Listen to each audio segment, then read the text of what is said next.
जहां गर्मी में लोग एक एक बूंद पानी के लिए परेशान हो रहे हैं, वहीं सेक्टर 9 जाने वाले रोड में 32 बंगला के ठीक सामने एक ऐसी पहल देखने को मिल रही है जो इंसानियत की मिसाल बन चुकी है।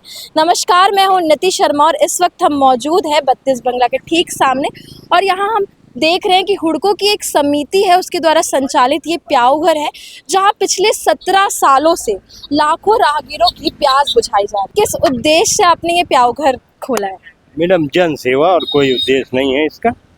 और आप लोग कितने सालों से ये चला रहे हो? ये इसका 17वां साल है। 17 साल से हम लोग कंटिन्यू इसको चला रहे हैं और आगे भी हम चलाते रहेंगे इसको। सेवा है, सेवा भाव है, सेवा भाव से शुरू से जुड़े हुए थे।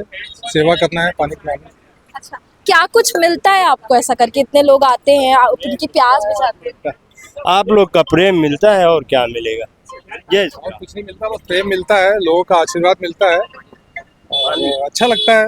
एक सेवा भाव है, बहुत दिनों से कर रहे हैं। हम अक्सर कहते हैं कि दुनिया में अच्छे लोगों की कमी हो गई है, लेकिन दुनिया में कुछ ऐसे भी लोग हैं जो बिना किसी स्वार्थ के लाखों लोगों की मदद कर रहे हैं। आप देख सकते हैं प्याऊ घर को कितने सुंदर तरीके से सजाया गया है ताकि आने जाने वाले लोगों को न सिर्फ राहत मिल सके बल्कि एक सुकून भरा माहौल मिल सके। यहाँ सिर्फ पानी की ही व्यवस्था नहीं है, यहाँ अगर कोई आने जाने वाला व्यक्ति की तबीयत ठीक नहीं लगती या वो गर्मी से परेशान होकर आता है तो यहाँ कूलर और बेड भी दिया गया है ताकि वो आदमी यहाँ रुक कर आराम कर सके।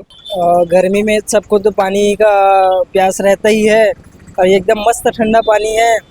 राहगीर यहाँ रुक रुक के पियेंगे ही और अच्छा सेवा कर रहे हैं ये समिति के द्वारा।